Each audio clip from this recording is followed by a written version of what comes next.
50 metric ton আটা গায়েব কাণ্ড নিয়ে খোয়াইতে মন্ত্রী সাংবাদিকদের মুখোমুখি হয়ে বিস্তারিত জানালেন।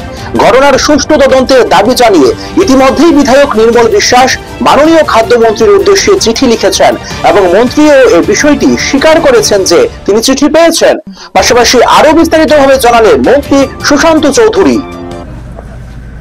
বিধায়ক নির্মল বিশ্বাস আমাকে অ্যাড্রেস করে একটা চিঠি দিয়েছে এবং তার আগের দিনে আমরা দেখলাম দু একটা পেপারে আটা অক্টোবর মাসে খোয়াইতে কোনো ভোক্তা পায়নি সে বিষয়ে একটা নিউজ এসছে, এলিগেশন এসছে।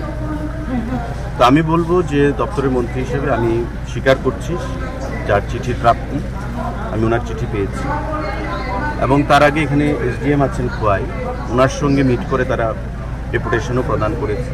পরবর্তী সময় ডাইরেক্টর ফুড, যিনি ফুডে সদ্য জয়েন করেছেন, মিস্টার লোধ, সুমিত লোধ, ওনার সঙ্গে আমরা মিটিং করেছি এবং পরবর্তী সময় যেটা দেখা গেল, আপনারা জানেন যে দুর্গা উৎসবের সময় অক্টোবর মাসে দুর্গাপুজো গেছে এবং দুর্গাপুজোর সময় আমরা এই প্রথমবার ত্রিপুরা রাজ্যের ইতিহাসে বিনামূল্যে চিনি 1 কেজি, ময়দা 2 কেজি এবং সুজি 500 গ্রাম সারা রাজ্যের 9,83,000 যারা ভোক্তারা রয়েছেন, রেশন কার্ড হোল্ডার, তাদেরকে আমরা প্রদান করেছি এবং এতে করে 6,86,00,000 টাকা আমরা নিজস্ব ক্যাশ ক্রেডিট অ্যাকাউন্ট থেকে ফুডে প্রদান করেছি মানুষকে দেওয়ার জন্য। প্রত্যেকটা অংশের মানুষ সারা রাজ্যে প্রতিটা জনগণ সেটা পেয়েছে এবং একটা উন্মাদনা, উৎসাহ প্রত্যেকের মধ্যে আমরা লক্ষ্য করেছি। ওই সময়ে কথা উল্লেখ করে উনি চিঠিতে লিখেছেন। তো আমি ওনার চিঠিতে যেটা দেখলাম, ওনার যেটা বক্তব্য যে পূজা উপলক্ষে আটা প্রদান করা হয়েছে, সুজি প্রদান করা হয়েছে, ময়দা প্রদান করা হয়েছে। অ্যাকচুয়ালি পুজো উপলক্ষে আটা প্রদান করা হয়েছে, দিস ইজ নট কারেক্ট। আটা প্রতি মাসেই আসে, সাবসিডাইজড রেটে 13 টাকা।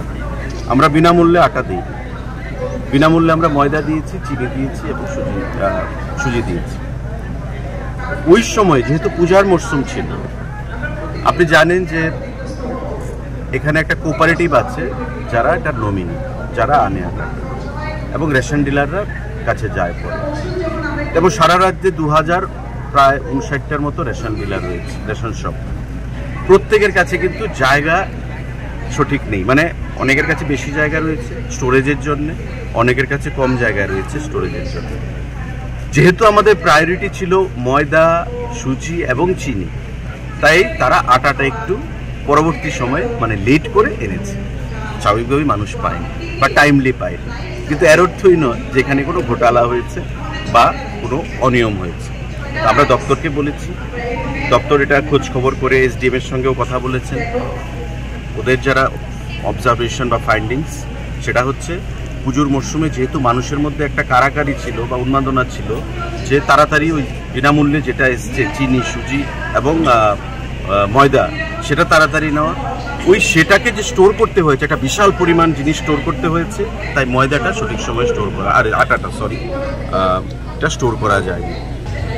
তারপরে আমাদের 2 মাসের চাল এক্সট্রা দিচ্ছি 10 কেজি করে, সেই চালের জন্য জায়গার প্রয়োজন ছিল।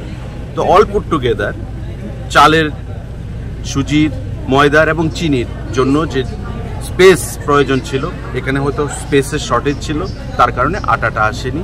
স্বাভাবিকভাবে যেহেতু আসেনি বা আনা হয়নি, মানুষ সেখানে পায়নি। এটা আমরা দেখছি কী করে সেটাকে প্রদান করা যায়।